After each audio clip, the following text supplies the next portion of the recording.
Hello, this is Anna Imagination with the Healing Garden, and welcome to Shifting Perspectives.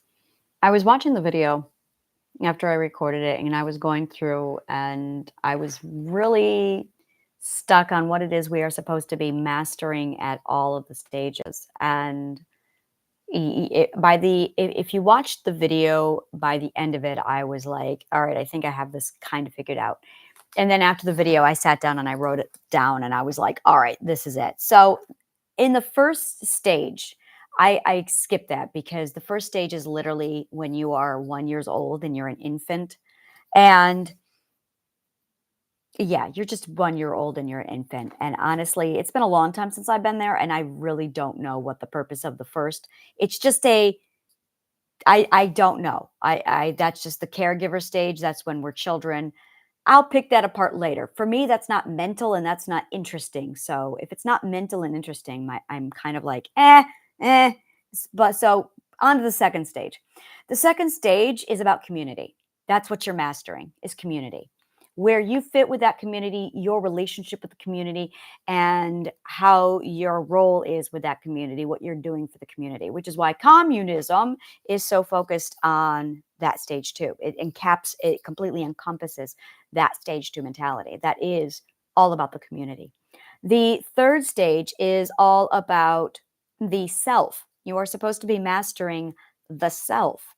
And stage four is basically equality. That is where you're mastering equality. It's when you take the extreme of it's all about the community, that's your extreme. And then it swings to the other side with the self, where stage three says, no, it's all about the self. And then stage four says, no, it's equal. Everyone's equal. And they focus on the equality. And the problem with that is they've taken it too far because it's an extreme. They always swing too far.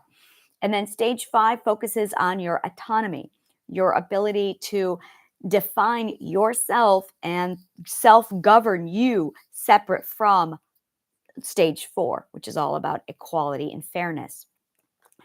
And then stage six is all about mastering your emotions.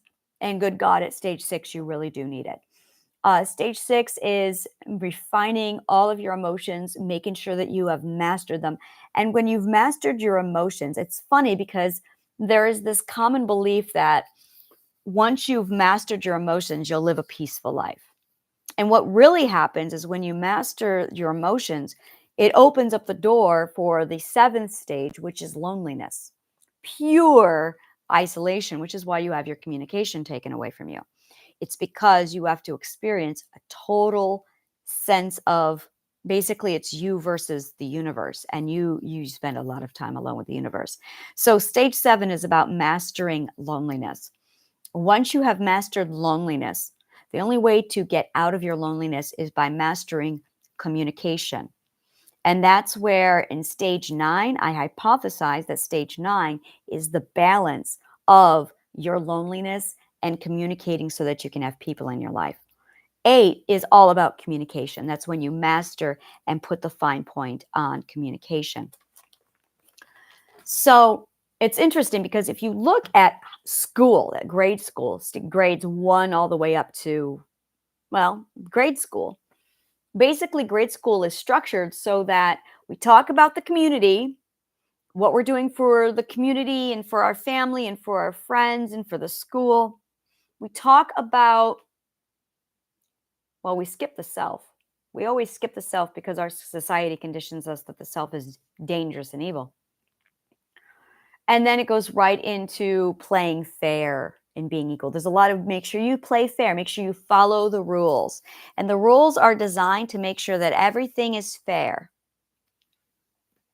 And my brain from sixth stage is going, yeah, except it wasn't fair. The rules were, these are the rules, but they're only the rules for these kind of people. And these are the rules, but only for those kind of people. Oh, our rules don't apply to you because you're different. And that's really where we're back to that being same versus being different. And there was an imbalance with, yeah, they started with the rules, they started on fairness, and then it leaned over toward solid equality for only people who are different or for only people who are the same. It's fairness for people who are the same, basically. And if you're not the same, our rules don't apply. You have to be in our group. It became very cliquey. Stage 4 is very cliquey. And then stage 5, and that's where our books literally end. Our textbooks literally end at stage 4. All of our written material, all of our media, everything stops at stage 4. All of it. Occasionally, there's something that comes up, like Dharma and Greg, a show like that where it shows you.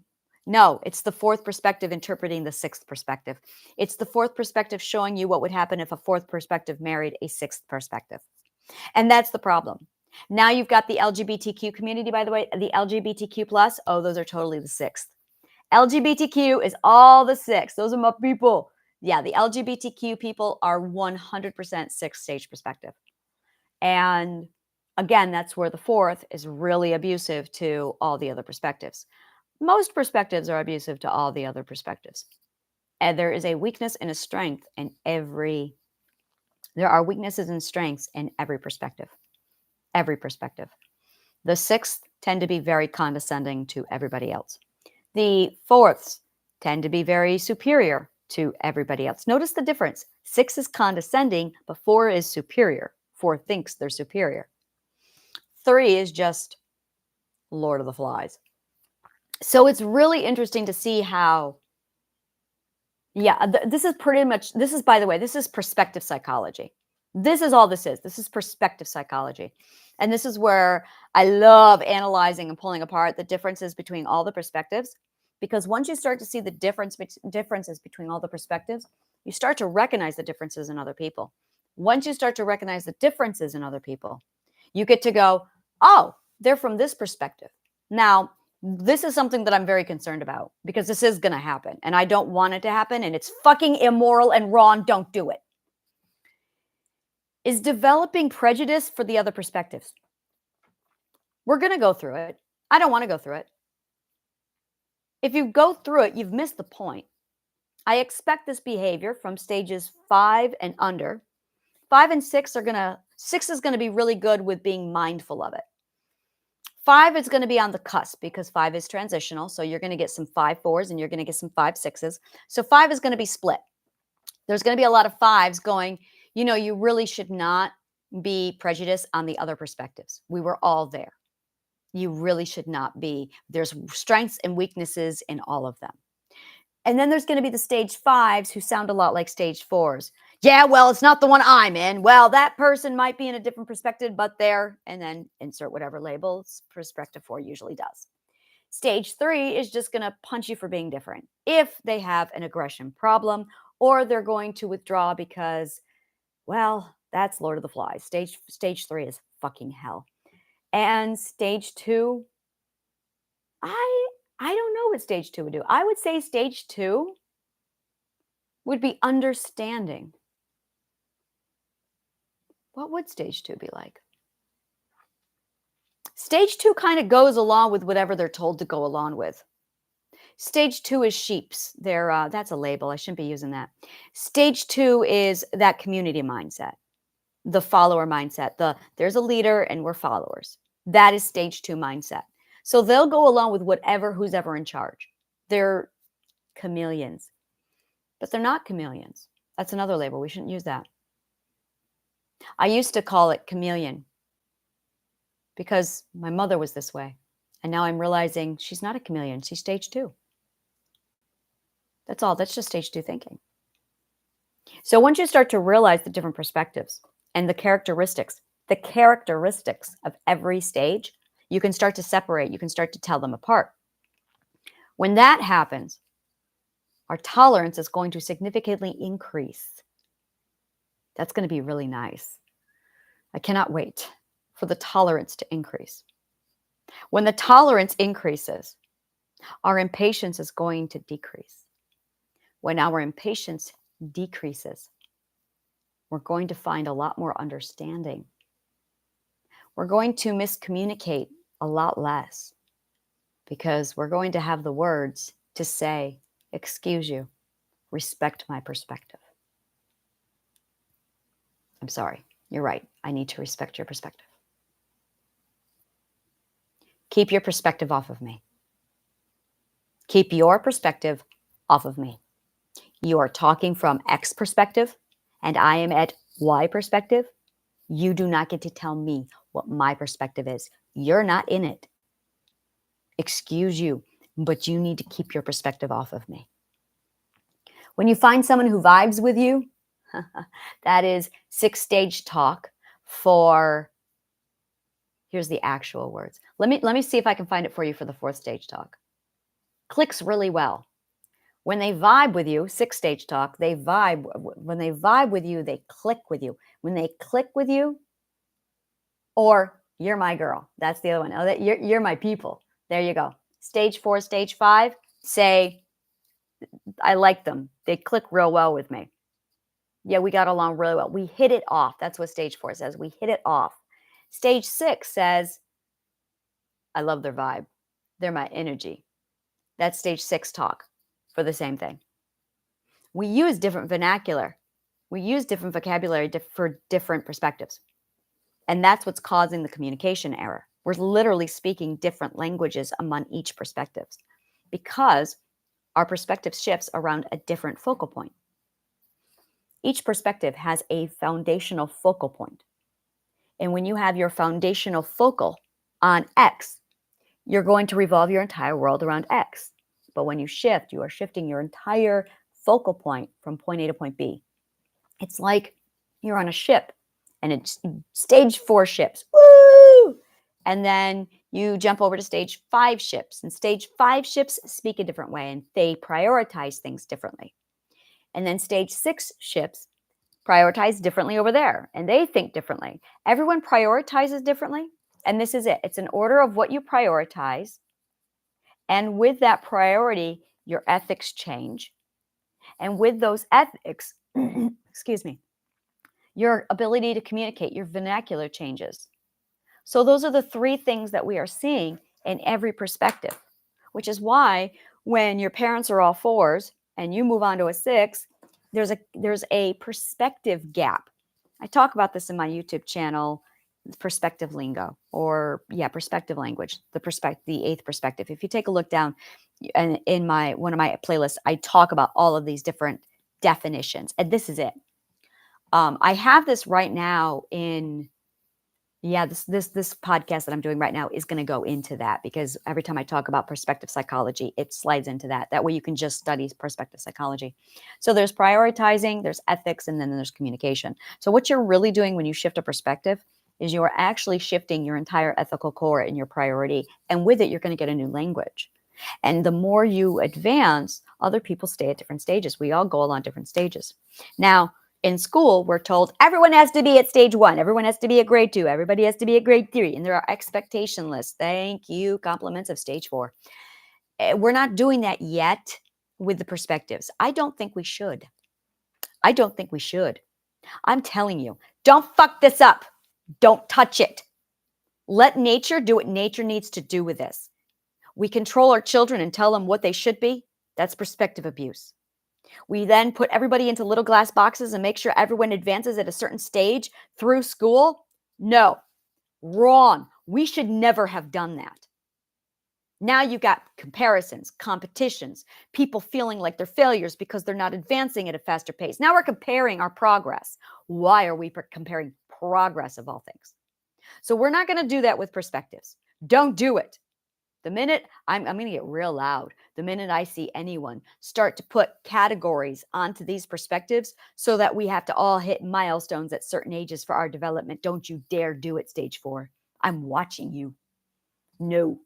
Stage 6 is going to step in and be like, we don't do that. I have rules. Actually, it's on my website. It's www.annashealinggarden.org.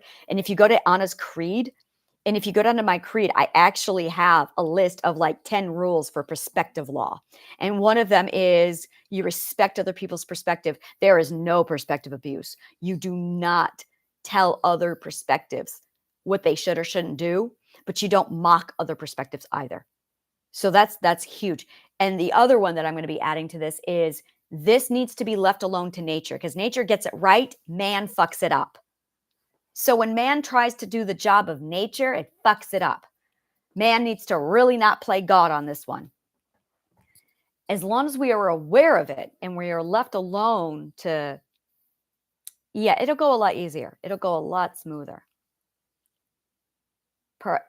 Perspective tolerance. That's what we are looking for, is a tolerance and a celebration of perspectives. That's what I'm looking at. A perspective tolerance. This is my new world. I am creating my new world. This is it. So it's tolerance perspective. Absolutely. Once you start to understand and you can see the differences. And it's absolutely just some people stall out at stage 2. And the reason why they stall out is for 2 reasons. One, abuse. Perspective abuse causes a person to stall out. The other side of the flip side of all of this is priority, whether or not they prioritize comfort or growth. If they prioritize growth, they're going to move through the perspectives. If they don't prioritize growth, if they prioritize comfort, well, good for them. Like, seriously, truly, great for them. That absolutely. If they do that, then keep them there. If they need comfort, they need comfort. Absolutely. So some people are going to fly through it and other people are not. I love that I was able to finally get a glimpse into the 9th perspective. I got off the video and I was going through that and I'm like, what is it? And I went back to the 7th and I realized that loneliness is what you need to master. That's what it's about. Total isolation. And then once you accept and fully embrace your loneliness, then you get communication, because you realize if you want your loneliness to end, you need to communicate. And this is where, all right, now you got to get good at communicating, because it's literally the bridge that's separating you from everybody else. You lose your family because you failed to communicate your perspective. And once you master communication of your perspective, of all the perspectives, which is what the 8th perspective is supposed to be about, then you can just articulate it.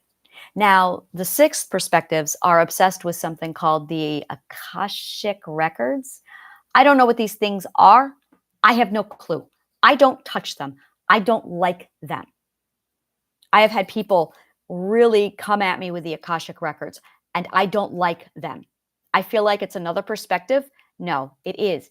From what I gather, it is stage 2 perspective shit interpreting stage 8 stuff. But it's stage 2 interpreting 8. And now I'm at 8, being handed 2 shit, being told that I need to think like that. And I'm going, excuse you? I'm doing my own thing. Keep that away from me. So that being said, stage 6 really loves the Akashic records, really loves this stuff. I'm going to put it this way.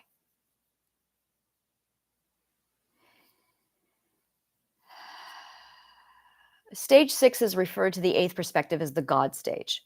I fucking hate that word. I hate everything about that label. That is very much a second stage mentality, idolizing a different perspective. I want to kind of shift a few things for you.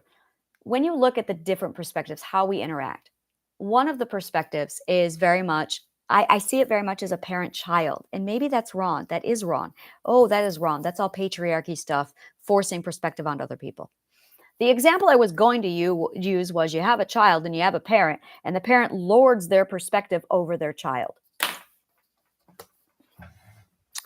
You have a parent and you have a child, and the parent lords their perspective over the child. That's perspective abuse. That is suppression abuse.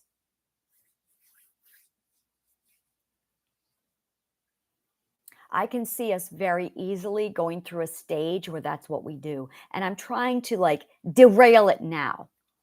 Like, we do not need to be doing this. No one is, it's the hierarchy. There is a hierarchy that is put in place in stage 2.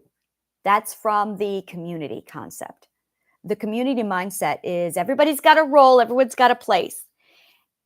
And that is established at stage 2. The hierarchy ends at stage 7. At stage 7, stage 6 maxes it out. Stage 6 with their whole, I'm awakened. I'm so much better than everybody else. I'm going to go to the God stage.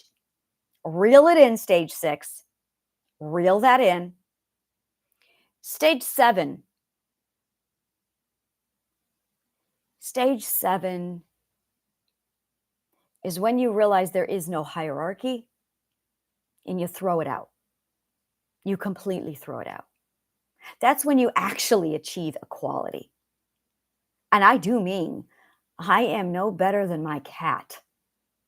I am no better than fish, which is why I don't eat them. I am no better than plants.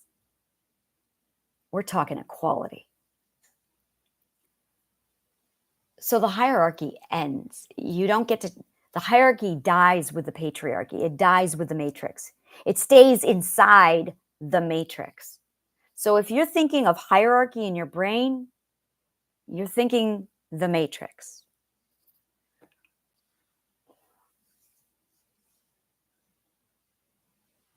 Stage 6 is like to think they're outside of the matrix, but they're not. That's the whole point. They definitely can see the fault with stage 4. They can see the problem. They can see the weaknesses of stage 4. But the thing is, we all have weaknesses. We all have weaknesses and we all have strengths. Now, here's one of my favorite things about perspective psychology. This next bit that I'm going to tell you came from Dr. Graves.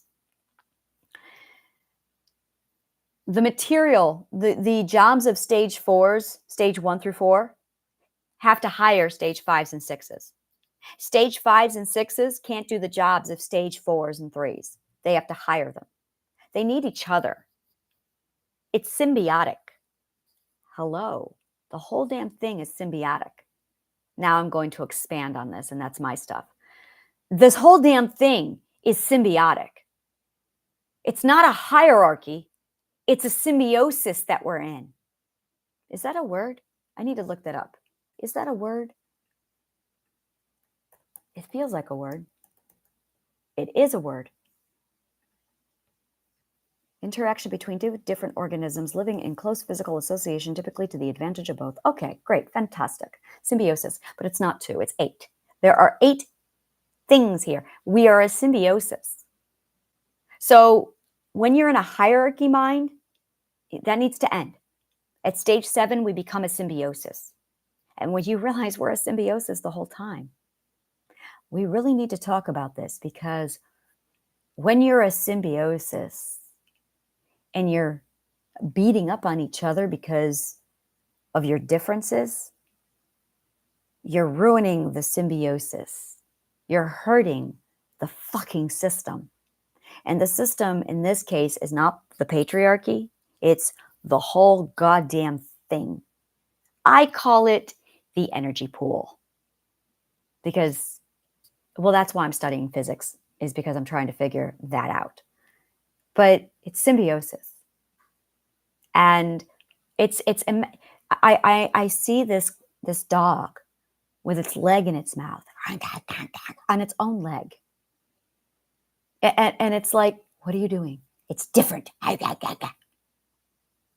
You need your leg. Why are you eating your leg? And that's what I'm seeing, is everyone wants everybody to be exactly like everybody else, except stage 6. Stage 6 is going, get your labels off of me, which is 6 talk for get me out of your box.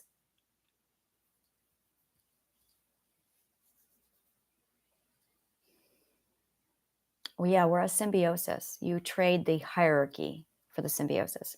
But the 6th perspective still views everything as lording over everybody, and there's a hierarchy, and now they're the superior ones. And the problem is they still look up to stage 8 and they idolize it, going, oh, I ran into this problem about 2 months ago where I I was getting into this, and I had a lot of stage sixes putting me on a pedestal. And then when I was acting human, because this is a symbiosis, they were criticizing me because they put me on a pedestal. We went through that. And I noticed that I shifted my marketing and they went away. Thank God, because the last thing I need is that crap. I have no tolerance for it because it's no different. It's no better than a fourth stage box. The weakness of the fourth perspective is cramming everyone into a box. The weakness of stage six is telling everybody, putting everybody in this hierarchy. Stage sixes are obsessed with a hierarchy. They have insight and foresight, and they're ethereal, so they're better. They can see anything. Oh, child, bless. Oh, I can't wait till I'm at God status. That's stage six. That is their weakness. Now, their strength is being ultra sensitive to the energy pool. At stage seven, it gets much worse. Just wait, there's more. At stage eight, you become desensitized to the energy pool. I haven't talked about this at all. I noticed it these last week. I'm like, what's going on? I can't feel my self-sailing system, which is my words for my intuition, my identity, and myself are all, my ego are all like, I can't feel anything. I was going from, I could feel every little shift of the planet, full moon, I could feel all of it, to still waters. And I'm like, what is going on? I feel nothing. And I realized 2 days ago that I don't feel any of the energy because I'm so in it. And it's now so much a part of me that I've integrated with the energy. That is what stage sixes go through. They are integrating with the energy. 6 and 7 integrate with the energy. Stage 8, you mellow out because you're like, all right, I'm good. And you finally complete the integration. So stage 6 is when it turns on. Stage 6 and 7 is all about you become aware of the energy pool and then you start to integrate. And if you don't integrate, it hurts you. That's Mercury retrograde. It really does hurt you, but you've got to integrate with it. And if you don't integrate with it, it's a process. It's a process. It's a big process because basically, if you're not tuned in with your frequency and if you are not aligned to your authentic self, the universe fixes that for you fast. And it makes you in pain. It gives you pain. And that motivates you to get aligned because where you're going, you're going to need to be aligned because you have to align with your emotions. Guess what? Emotions are nothing but vibrations. So stage 6 is all about mastering those emotions because you need to get ready for what's coming because you're going to have a talk with the universe. And if you want to talk to the universe at stage 7, you're going to lose your voice. You're going to only have the energy with which to communicate with. So you'd better get your shit together with your emotions. So stage 6s really need to focus on emotional discipline. Stage 6 is all about emotional discipline. I'm probably going to do classes later where it's just, we're going to talk about 6 and 7s and what you're doing with your emotions and how you're integrating them from 6, 7s so that you can get to 8, which is just pure articulation. And then you realize, wow, I was an arrogant asshole back then. Yeah. You get a lot of humble pie when you get to stage 8, which you need. There's a lot of humility at stage 8. A lot of humility. And it's wonderful because you have this beautiful balance of, yes, I'm humble and I know what I am. I have pride and I'm humble. I did done fucked up a lot and I can see it and I'm paying for it. And eventually my debts will be paid.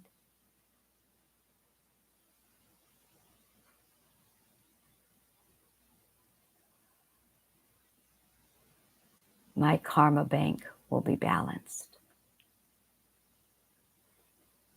We all have a karma bank. And at stage 7 and 8, you pay it. So if you have a debt, stage 7 and 8 is all about you. That's what I mean by you're going to have a conversation.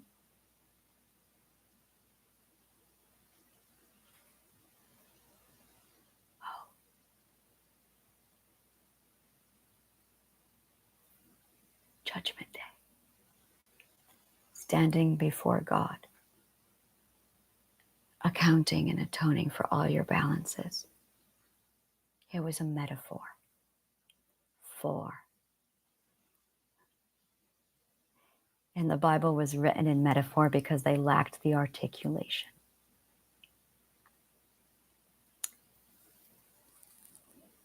Judgment Day is not global, it's personal. It's when your karma bank is reviewed with the universe. And if you have an outstanding balance, well, that depends on how long you're going to wait for your abundance.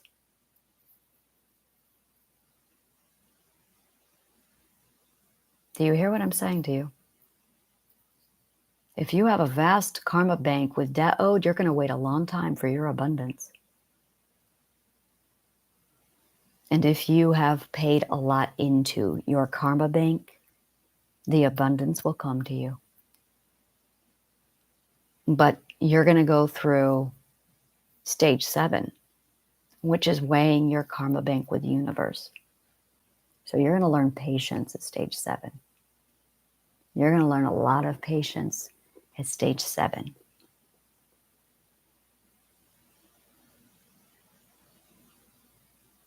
That is the kingdom of heaven.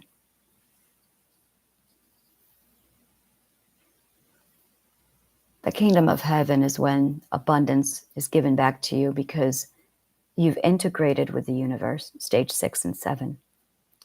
You have stepped into the isolation time with the universe where your communication is lost and it's just you and the universe. And then you have to sit down with your karma and count your balance owed. Now, it's not global. It's not sitting down with one massive calculation. Checks, balances, there you go. Watch this. If you were a good parent, you're going to get abundance in parenting in childhood. As in, your children are going to, it's going to pay off. The work you've done is going to pay off. What you reap, what you sow, so shall you reap. If you had a shitty romantic life and you treated your partners like shit, well, to set it right, that's the distance, twin flame seekers. That's why you're separated, is because you have a deficit on your karma bank. Then, once the debt is owed, if the debt can be paid back, it comes back to you. My debt is almost paid. I still have work to do. Every one of our relationships has a karma bank to it. I have one with each of my children. The one with my oldest daughter has to be paid, which is why I'm waiting. That's what patience is. Because I have a debt to be paid.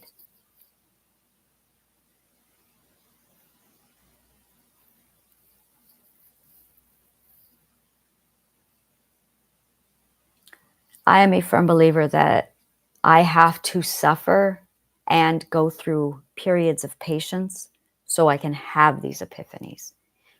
Without waiting, suffering, I would never have the opportunity to open the world of these epiphanies. My suffering results in knowledge every time. And as a result, I walk away from it saying, thank you. Thank you adds to your karma pool in a positive benefit. The words thank you, not I am grateful. The words thank you add to your karma pool.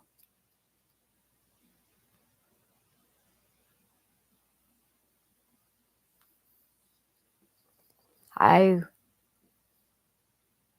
have someone who I love very much, and I hurt him very badly with my words. And it is going to be my words that are owed to him. Not in the amount of damage I did, but in the amount of suffering he has endured. My trauma healing was not kind to him. And I'm paying for it now. I have been in a kind of purgatory with him for a year. When I was in the 6th stage perspective, it was a lot of, oh, it's the twin flame thing. And then all the psychologists from stage 4 went, that's codependency.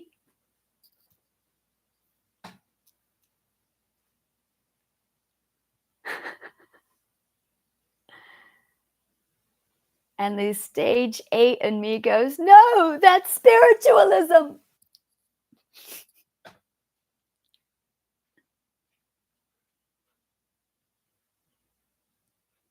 It is so beautiful being able to see how all of the perspectives move and shift. I was walking on the boardwalk on Coney Beach yesterday, the day before, and there was these perspective 2 religious groups talking about their religion, and I was so fascinated with it. I could have sat there and listened to them for 4 hours, just listening at how they interpret their Bible. It was amazing to listen to. Yeah, I loved it. For me, I enjoy the different perspectives. I love to hear all the differences. I love to hear the hypothesis. I love to hear all the truths. It's beautiful. It's like a rainbow. It's a big rainbow. And it is. It is a rainbow.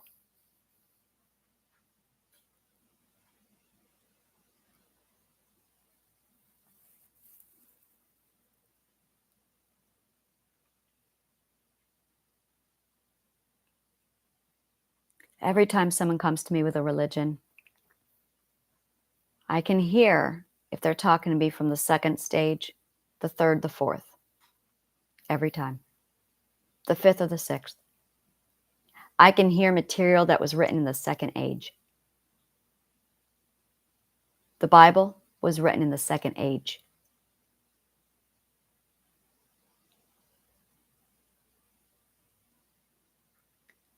Moses, and I said this yesterday, Moses was the founder of the 4th perspective. Prior to Moses, there was no 4th perspective. That's why he wrote the law. He's the founder of the 4th perspective in the 2nd stage. That's what it looks like. When you are a perspective founder, that's what it looks like.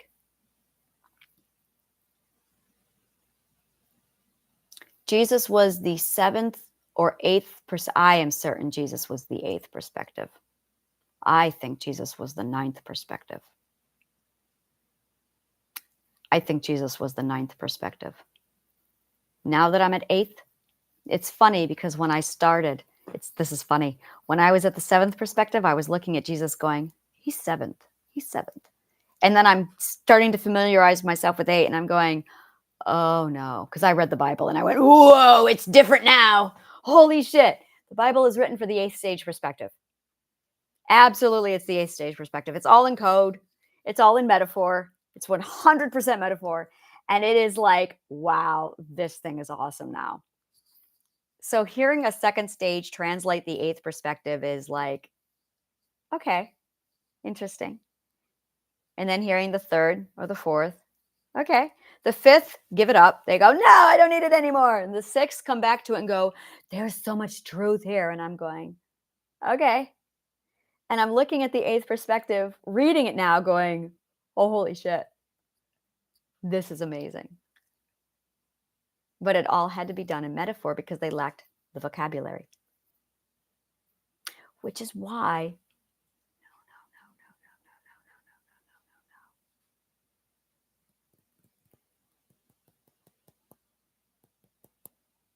Christ was definitely the 8th perspective. I think he was the 9th.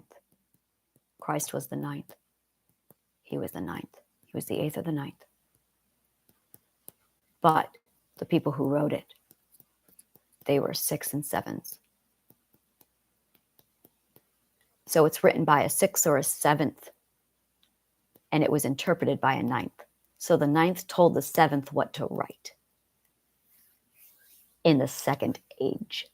There it is. Oh, finally. Oh, that's so nice. I have the Bible's code. Oh, that is so nice. Okay, so it's information from the 9th perspective passed on to a 7th perspective who actually wrote it, but it was written in the second stage of the perspective. That is the Bible. There. Oh, my eyeballs. That makes so much sense. I've been trying to figure that one out all my life. There it is. Yeah, I am certain Christ was of the 9th perspective. So he was at the 9th perspective, and he was telling people shit, but they could only write in the 7th perspective. So they had to use metaphor. 7th stage, no communication. No communication in the 7th stage. All you have is metaphor. So they wrote everything down in metaphor. The gates of heaven is a metaphor for abundance. The whole damn book, the whole damn Bible is about manifestation and the 8 perspectives. The whole Bible is nothing but, this is the story of the 9 perspectives and life. This is the story of life. And this is how you manifest. And this is how the energy pool and the karma pool interacts. And this is what we mean by your karma bank. And stage 6s get their hands on this, and they see astrology and the numerology, and they go crazy with it. The stage 6s are all about taking it literally. Stage 2s love to take it literally. Yes. Stage 2s are the ones who are forming the whole religion, and they have been since the 3rd, 4th century with Council of Nicaea, which is a second stage perspective. So the second stage perspective with the Council of Nicaea took it all down literally. And that's been passed down generation to generation. So here we are almost 2,000 years later, and they are still giving the same literal translation to a metaphor, to a 7th perspective metaphor that was trying to translate a 9th perspective articulation. The whole damn thing is in metaphor. The whole damn thing. Some things they give us, like God is love.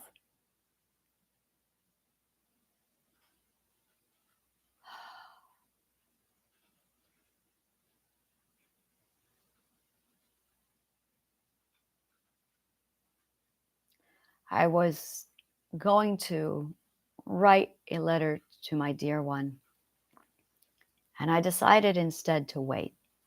I decided instead to come onto my podcast and think. That's why I was up at 4, because I needed to think. I needed to wait. I am a generator. And I'm glad I did. Because in waiting, I now will be writing a completely different letter.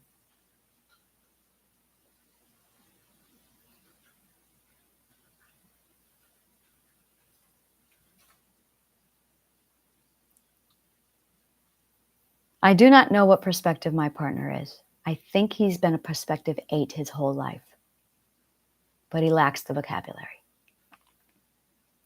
I think that has made him very lonely his whole life.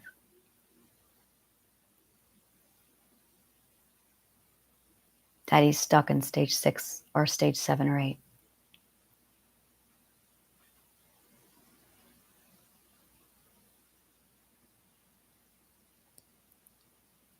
And he has been alone in stage 7.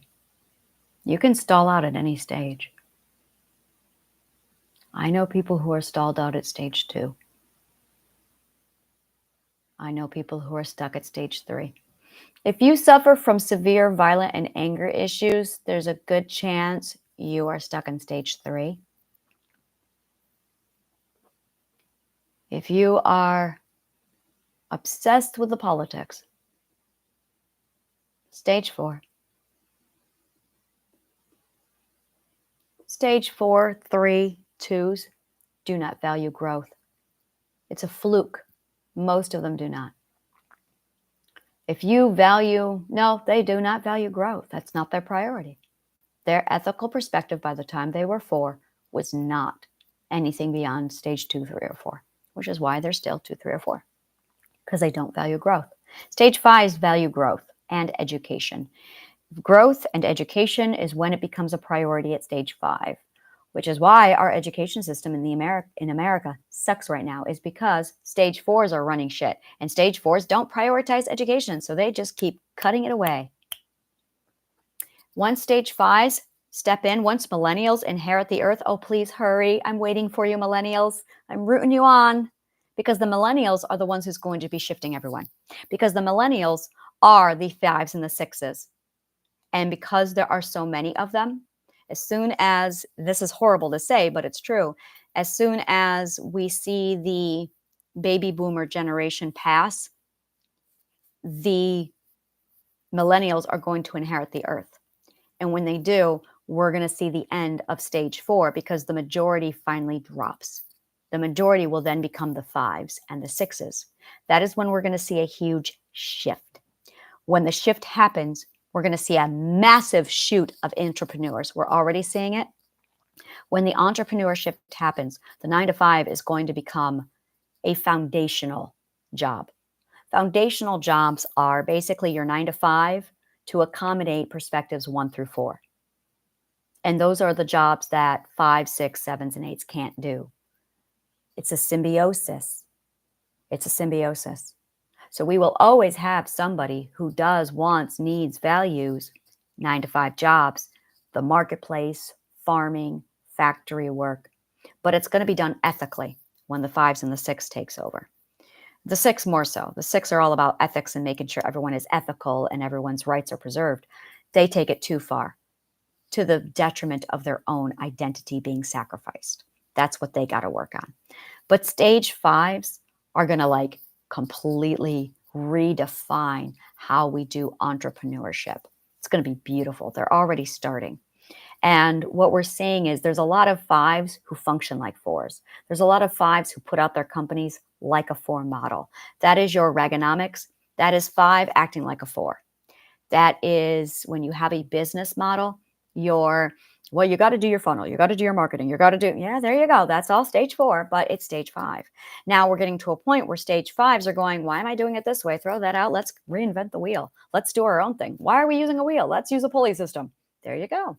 That's stage 5. So we're going to see 5 and 6 merge, and it's going to be less 4, 5. It's going to be more 5, 6. And when that happens, we're going to see this massive uptick in ethics. We're going to start focusing on global warming issues, fossil fuel, the water crisis in the West. We're going to see all of that immediately get addressed. And we're actually going to fix it.